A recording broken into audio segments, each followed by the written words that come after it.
प्रधान न्यायाधीशले अब मूल गेटबाट प्रवेश गर्न सक्नुहुन्छ तपाईँ? सक्नुहुन्छ। उहाँको विरुद्धमा त श्रीमान न्यायाधीशहरू पनि छन् नि त। एकदम बिल्कुल। अदालतभित्रको फोहोर सफा गर्नुपर्छ भनेर सबै भन्छन्। बिल्कुल।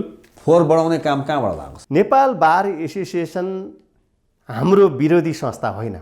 मेरो नेपाल बार एसोसिएसन मेरो संस्था हो। म आफै त्यही संस्थामा आबद्धता छु। तर नेपाल बार एसोसिएसनले जुन मागहरू राख्यो यो प्रति मेरो असहमति हो। चोलेन्द्र शमशेर जबराले प्रधान न्यायाधीश पदबाट राजीनामा दिँदा बार एसोसिएसनलाई के फाइदा हुने, नदिँदा के घाटा हुने भन्ने कुराको एनालाइसिस त होला नि त। एकदम बिल्कुल। नेपाल बार एसोसिएसन केही अमुक व्यक्तिहरूको प्रभावमा पर्यो।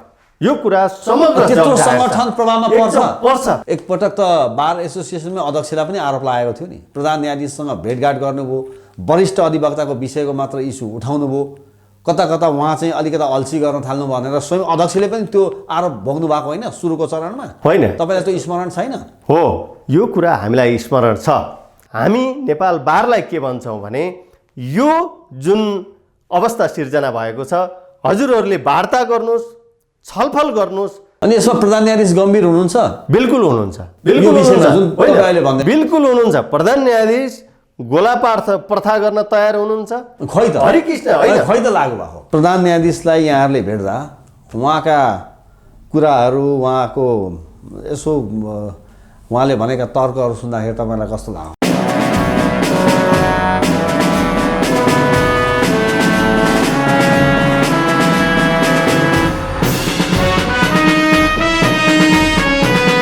नमस्कार, हेडलाइन नेपालको हेडलाइन विशेषमा तपाईँलाई हार्दिक स्वागत छ।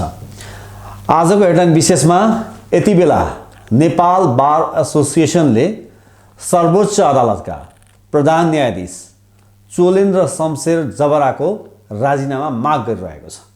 र यति बेला राजीनामाको माग कुन तहमा पुगेको छ भने प्रधान न्यायाधीशलाई सर्वोच्च अदालतको मूल गेटबाट प्रवेशमा समेत नेपाल बार एसोसिएसनका केही अधिवक्ता साथीहरूले रोक लगाएका छन् र प्रधान न्यायाधीशले अर्को बाटो प्रयोग गरेर, अर्को गेट प्रयोग गरेर प्रवेश गर्नुभयो भनेर सञ्चार माध्यममा यसरी समाचार आएका छन्।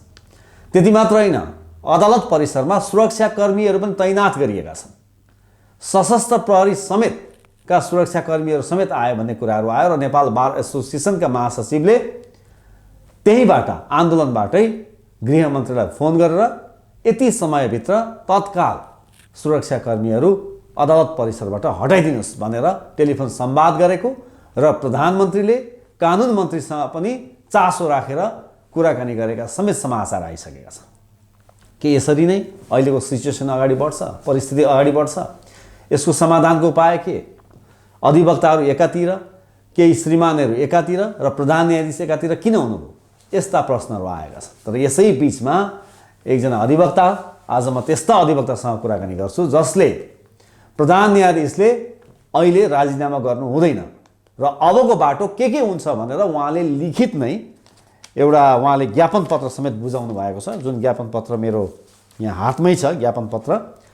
श्रीमान सम्माननीय प्रधान न्यायाधीशज्यू, सर्वोच्च अदालत रामशाहपथ काठमाडौँ।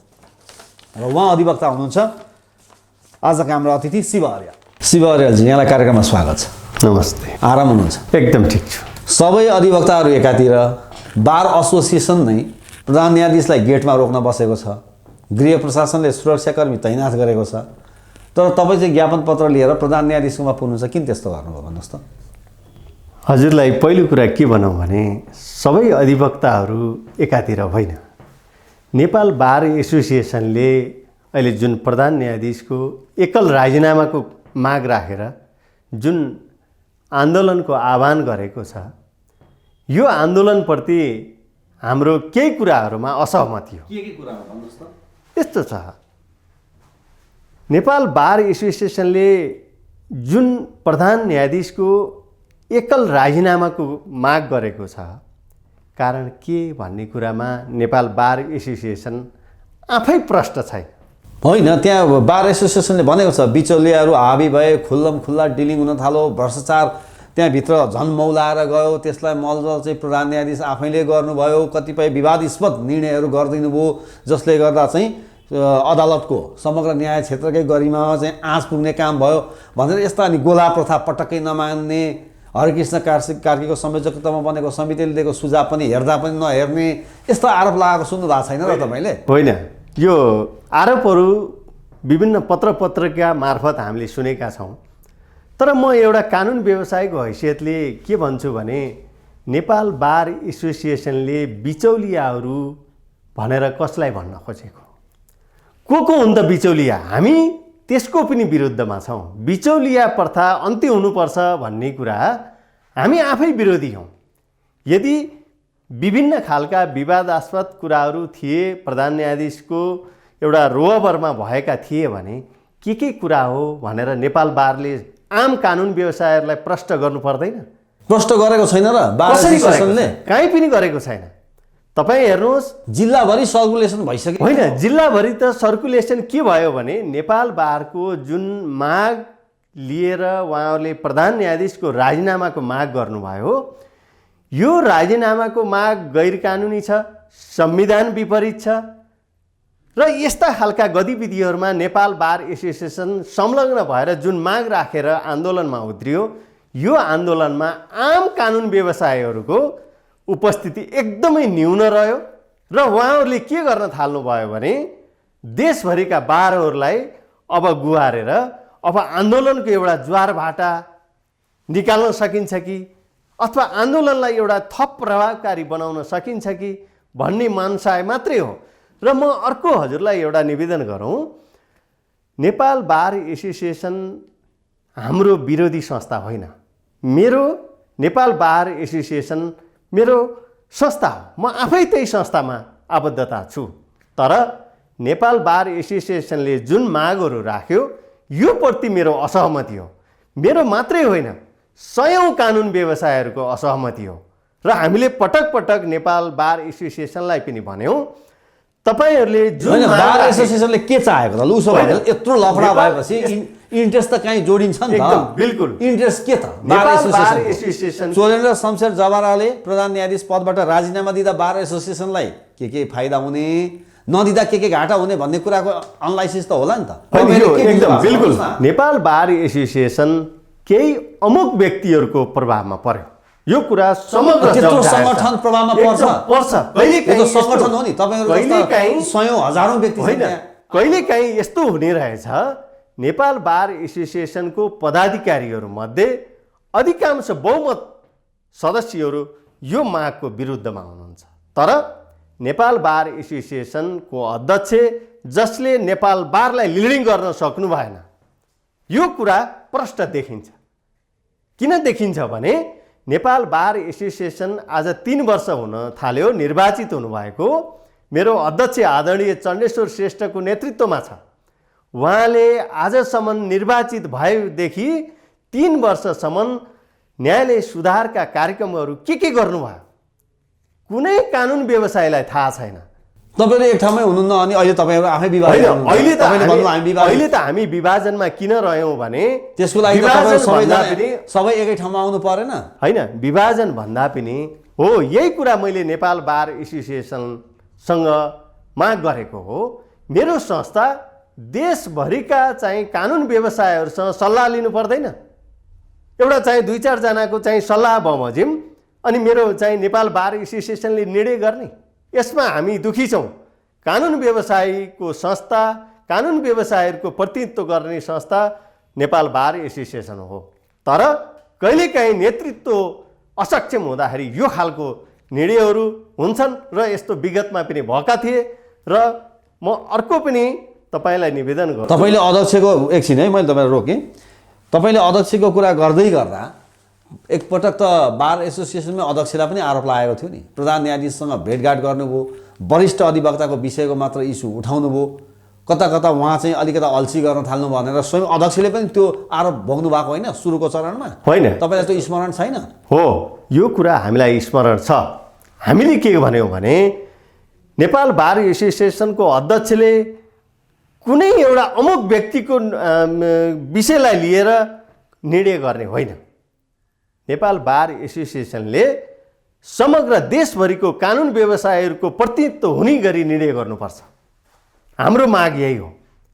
म निवेदन गर्छु हजुरलाई, नेपाल बार एसोसिएसनले अहिले विभिन्न समाचार माध्यममा देख्नु भएको छ, नेपाल बार एसोसिएसनमा केही अमुक वरिष्ठ अधिवक्ता भन्ने व्यक्तिहरूको गाइडेडमा यो निर्णय भएको हो।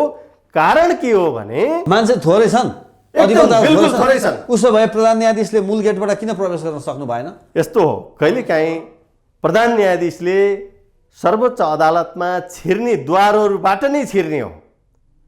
सर्वोच्च अदालत मूल गेटमा त अवरोध थियो नि त, उहाँले छेक्नु भयो नि त। मूल गेटमा जुन गैर कानुनी आन्दोलनमा उभिनु भएको थियो, यदि कोही कानुन व्यवसायहरू नेपाल बार एसोसिएसनको नाममा आन्दोलनमा गएर उशृङ्खल तत्त्व तरिकाले उहाँ प्रस्तुति हुँदाखेरि प्रधान न्यायाधीशले त त्यो गर्न मिल्दैन नि त। प्रधान न्यायाधीशले कुनै पनि अप्रिय घटना नघटोस्, कुनै पनि अवस्था सिर्जना, त्यहाँ द्वन्द्वको अवस्था सिर्जना नहोस् भनेर सर्वोच्च अदालतभित्र छिर्ने द्वार नै प्रयोग गर्नुभएको हो।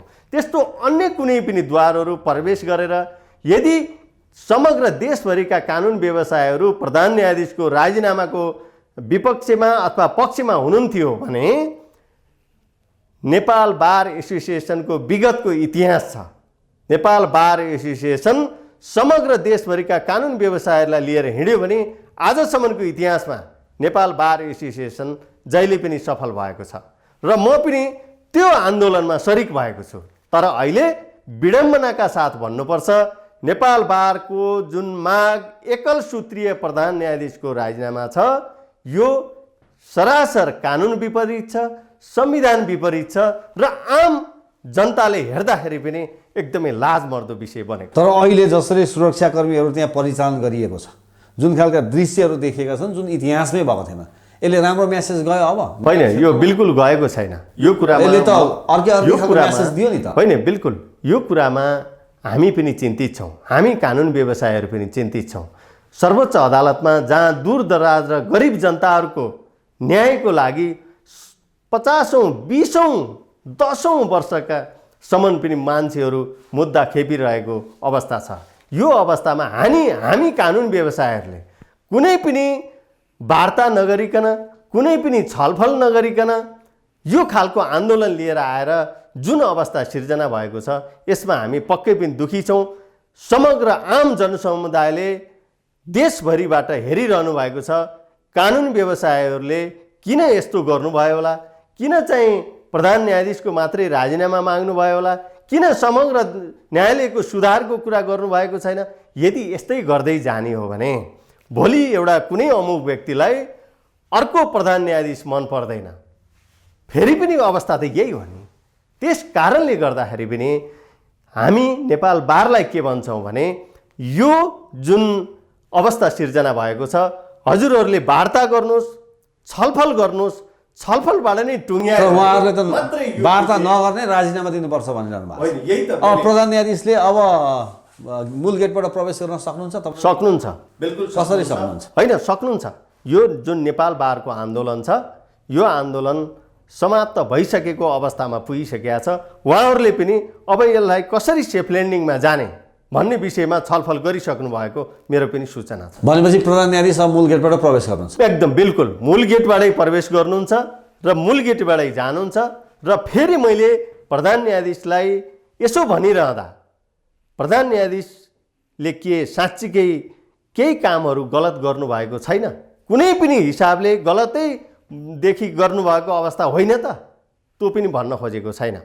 यदि प्रधान न्यायाधीशले अब आइन्दा दिनहरूमा बेन्च सञ्चालन गर्नु भएन, नेपाल बारले राखेका मागहरू, बिचौलियाका अन्त्यहरू, गोला प्रथाका कुराहरू, यो कुरा चाहिँ भोलिदेखि नै प्रधान न्यायाधीशले गर्नुपर्छ। नत्र प्रधान न्यायाधीश माथि पनि आम जनसमुदायले प्रश्न गर्न सक्छ, किन चाहिँ सर्वोच्चमा मुद्दाहरूको सुनवाई भइरहेको अवस्था छैन? यो कुराको जवाफ त प्रधान न्यायाधीशले पनि दिनुपर्छ।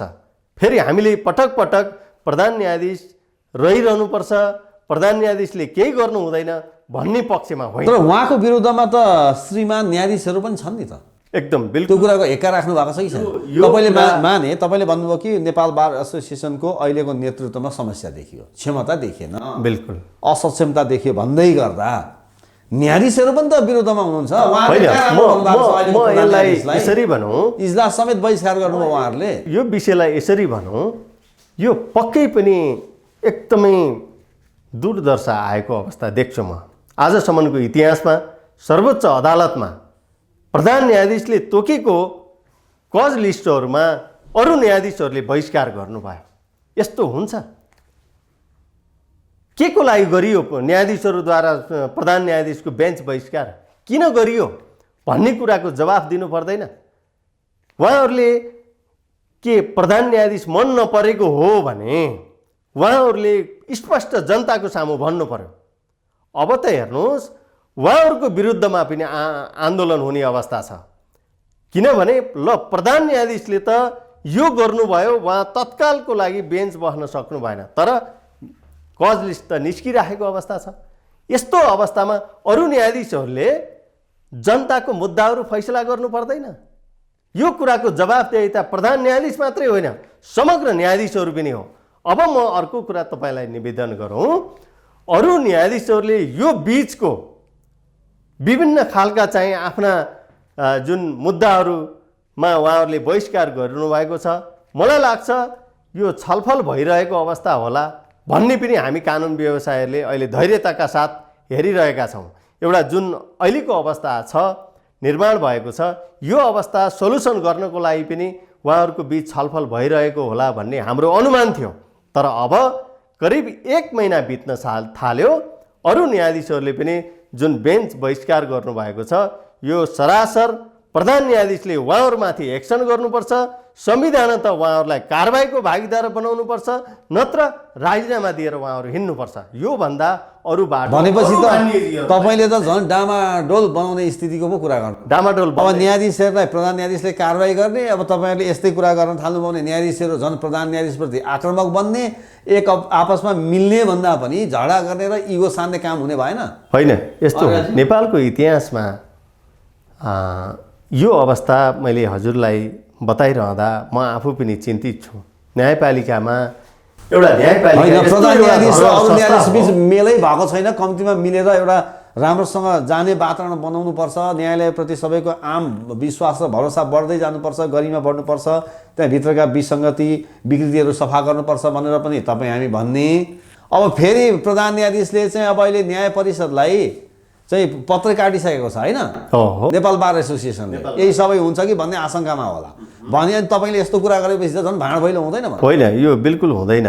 मैले अघि तपाईँलाई भनिसकेँ, नेपाल बार एसोसिएसनले त्यो खालको गतिविधिमा समन्वयकारी भूमिका अहिले पनि खेल्नु पर्थ्यो। नेपाल बार एसोसिएसन के भन्छ भने, मान्य न्यायाधीशहरूलाई तपाईँहरू बेन्चमा नजानुहोस्, तपाईँहरू मुद्दा फैसला नगर्नुहोस्, तपाईँहरूले पेशी सार्नुहोस्, तपाईँहरू उपस्थित नहुनुहोस् भन्छ मेरो संस्था। मान्य न्यायाधीशहरू त्यही कुरालाई मानेर बेन्चमा बस्नुहुन्न।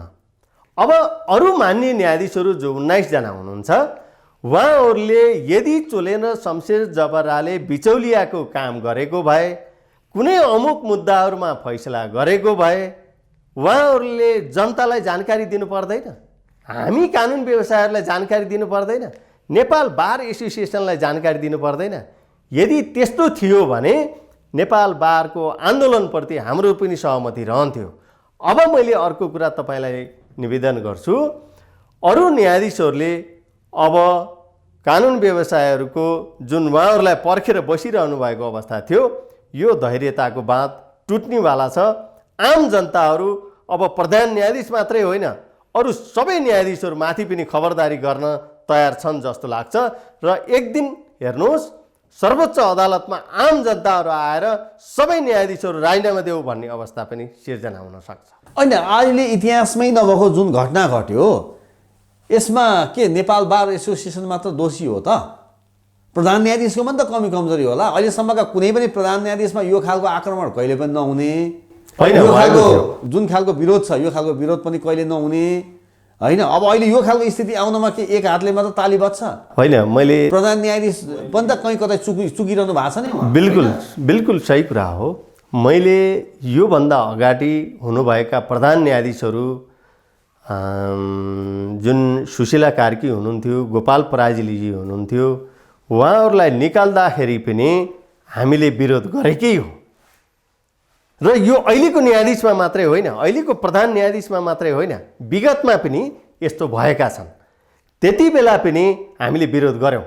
तर त्यति बेला नेपाल बार एसोसिएसन, मेरो संस्था के भन्छ, जे भयो ठिक भयो, एकदम न्यायपालिका सुधारको लागि यो गरिनु पर्थ्यो, बहिर्गमन गराइयो, ताली बजाउनु भयो उहाँहरू। त्यति बेला पनि हामी विरोध नै गरेका थियौँ।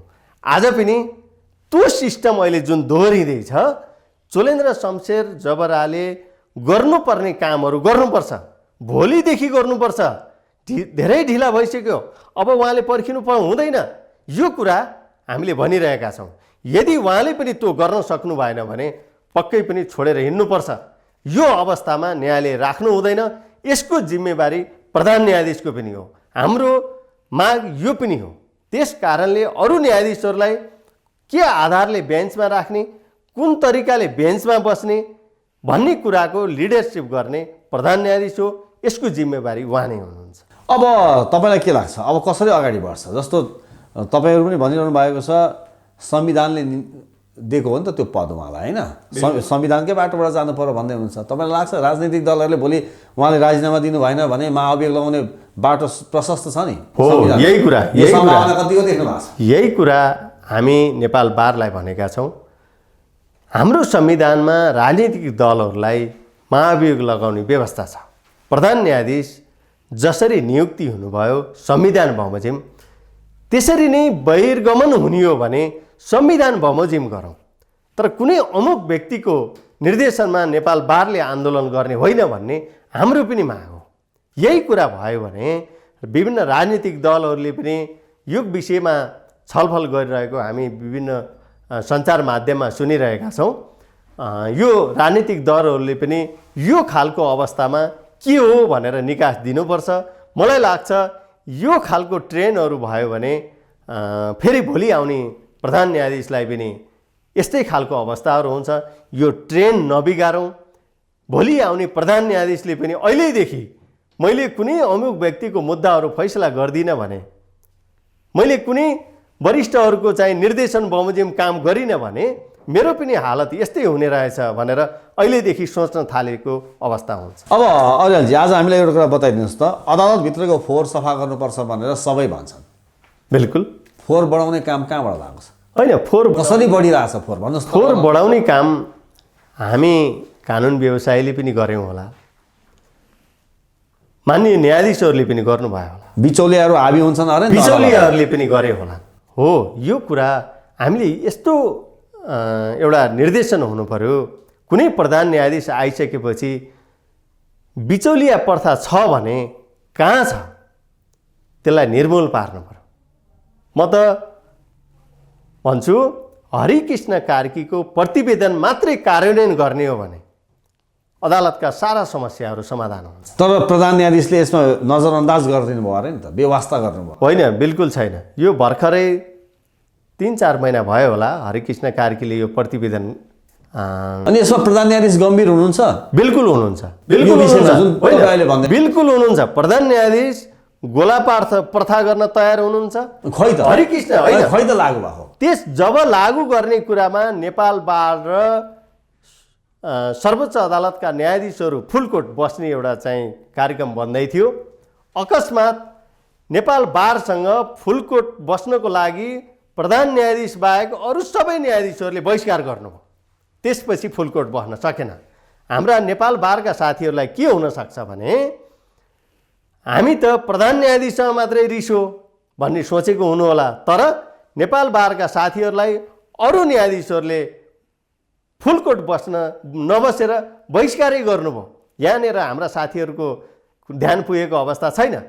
प्रधान न्यायाधीश छलफल गर्न तयार हुनुहुन्छ, छलफलमै नबस्ने, जस्तो सुकै समस्याको समाधान पनि छलफलबाट हुन्छ।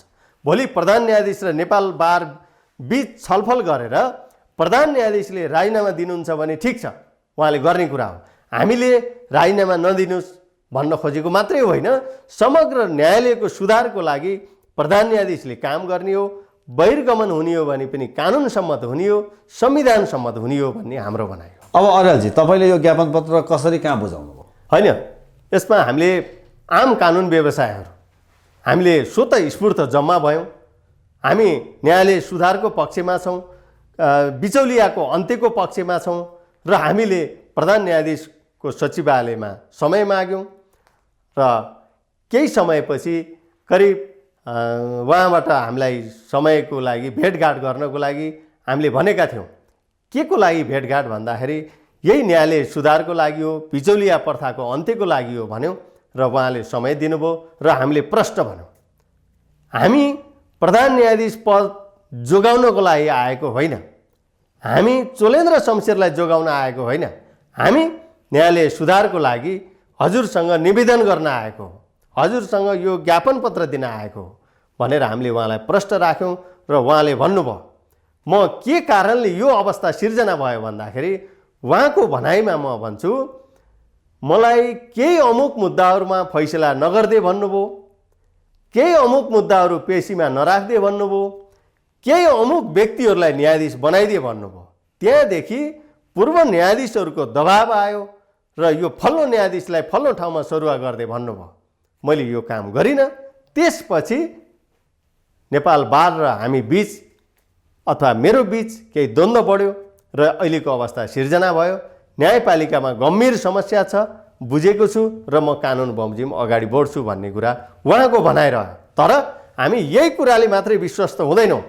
हामीले के भन्यौँ भने न्यायपालिकामा हरिकृष्ण कार्कीको जुन प्रतिवेदन छ त्यो कार्यान्वयन गरिनुपर्छ, गोला प्रथाको सुरुवात गरिनुपर्छ र समग्र न्यायालयमा भएका गतिविधिहरू जुन सेवाग्राहीलाई भएका अप्ठ्याराहरू, कानुन व्यवसायहरूलाई भएका अप्ठ्याराहरू र वरिष्ठको नाममा बेन्चमा गएर बहस गर्दाखेरि जुन न्यायाधीशहरूले जुन वरिष्ठलाई जस्तोसुकै जे बोले पनि हुने र अलिकति जुनियर वकिलहरू गयो भने, अधिवक्ताजीहरू जानुभयो भने उहाँहरूले वरिष्ठले भनिसक्नुभयो तपाईँहरू जानुहोस्, म बहस सुन्दिनँ भनेका जस्ता कुराहरू पनि हामीले उहाँलाई राख्यौँ। यो अवस्था मैले सुनेको छु, बुझेको छु।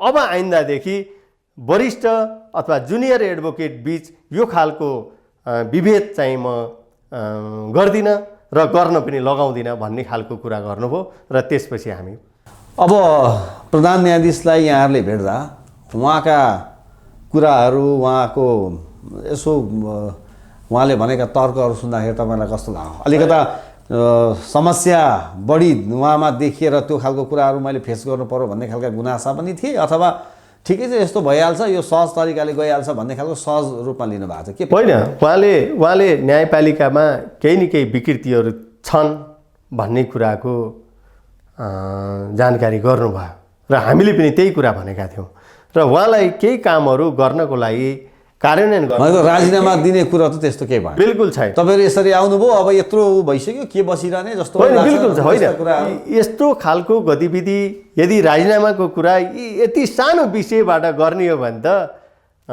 भोलिका सम्माननीयजीहरूले के गर्नुहुन्छ होला? मैले लाग्छ सानो भन्नुहुन्छ तपाईँ, यो ठुलो भइसकेन भनेर। होइन, भएको छैन। यति एउटा चाहिँ केही समूहले आएर राजीनामा दिए भन्दा बित्तिकै दिने हो भने त उहाँमा कमजोरी रहेछ नि त। उहाँ त प्रधानमन्त्री अथवा प्रधान न्यायाधीश हुने क्षमता रहेनछ नि त। भनेपछि सुन्नु न, तपाईँको भनाइअनुसार त गाह्रो भयो नि त। प्रधान न्यायाधीशले राजीनामा दिँदा पनि मैले चाहिँ गल्ती नै गरेको साबित हुने भयो, कसरी राजीनामा दिने भन्ने मनोविज्ञान। अनि यतातिर नेपाल बार एसोसिएसनले पनि यत्रो आन्दोलन छेडिसक्यौँ, फेरि पनि राजीनामा आएन भने त बेकारमा त्यो भन्छ नि ताई नतुईका कुरा भने जस्तो बेमतलबका कुराहरू चाहिँ उठाएर प्रधान न्यायाधीश जस्तो यस्तो गरिमामय पदलाई चाहिँ राजीनामा माग्ने भनेपछि त नेपाल बार एसोसिएसनको पनि साखमा नै प्रश्नवाचक चिन्ह खडा हुने स्थिति भनेपछि त यो त दुवै पक्ष त अप्ठ्यारो स्थितिमा पुगे हो। त्यो होइन, यसलाई इगो नठानो। हामी एउटै परिवारका मान्छे हौँ। नेपाल बार, प्रधान न्यायाधीश र न्यायालय हामी एउटै परिवार हौँ। कस्ता कस्ता दुनियाँमा कस्ता कस्ता घटनाहरूमा त छलफल भएको छ, संवाद भएको छ, बसेर चाहिँ त्यो विषयलाई टुङ्ग्याइएको छ।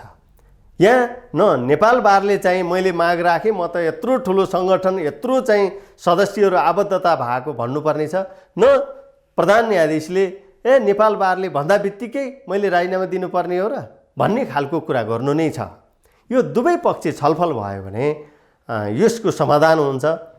ठुलो विषय केही पनि छैन, व्यक्ति टकराव हो। व्यक्ति टकरावबाट निर्देशित भएर यो अवस्था सिर्जना भएको छ। हाम्रो पनि माग के हो भने दुवै पक्षको संवाद होस्, छलफल होस्, सम्मान्यजी अथवा सर्वोच्च अदालतका मान्य न्यायाधीशहरूको बिच छलफल होस्। उहाँहरूले यो विषय टुङ्ग्याउनु भएन भने त आज हामी बहस गर्छौँ, मुद्दाको चाहिँ टुङ्गो लगाउँछौँ, उहाँहरूले आफ्नै मुद्दा त टुङ्गो लगाउन नसक्ने मान्छेहरूले कसरी न्यायपालिकाको नेतृत्व र न्यायाधीश बनेर बस्न सक्नुहुन्छ? अब हामी यस्तै भयो भने अब यो 2-4 दिनसम्म पनि रह्यो भने अब समग्र न्यायाधीशहरूको पुनर्नियुक्तिका कुराहरू पनि आउन सक्छन्। यसले गर्दाखेरि बेलैमा सबै मान्य न्यायाधीशहरू र नेपाल बार बसेर छलफल गर्यो भने यो विषय टुङ्गिने अवस्था। भनेपछि प्रधान न्यायाधीश अब मूल गेटबाट प्रवेश गर्दै हुनु? बिल्कुल बिल्कुल बिल्कुल, यो छलफल हुनुपर्छ, मूल गेटबाटै प्रवेश गर्नुहुन्छ। त्यसमा तपाईँलाई पूर्ण विश्वास छ र नेपाल बारको आन्दोलन मलाई लाग्छ छलफल पनि भइरहेको अवस्था देख्छु। अब 2-4 दिनमै यो आन्दोलन साथीहरूले फिर्ता लिनुहुन्छ। त्यहाँ आम कानुन व्यवसायको समर्थन देखिँदैन। त्यस कारणले गर्दा नेपाल बारले पनि बालहट त्याग्नुपर्छ, मान्य न्यायाधीशहरूले पनि बालहट त्याग्नुपर्छ र समग्र दुई पक्षको बिच छलफल भयो भने सोल्युसन निस्कन्छ। म त्यो कुरामा पूर्ण विश्वास छु। हस् त शिव अर्यालजी, यहाँले हाम्रो स्टुडियोमा आइदिनु भयो, हामीसँग कुराकानी गरिदिनु भयो, हाम्रो दर्शकलाई केही कुरा जानकारी गराइदिनु भयो, धेरै धेरै धन्यवाद। मलाई हजुरको टेलिभिजनमा बोलाइदिनु भयो, यो आफ्ना कुराहरू केही राख्ने मौका दिनुभएकोमा समग्र न्यायपालिका र नेपाल बार एसोसिएसनसँग सम्बन्धित विषयहरू जानकारीको लागि बोलाउनु भएकोमा धन्यवाद। नमस्कार।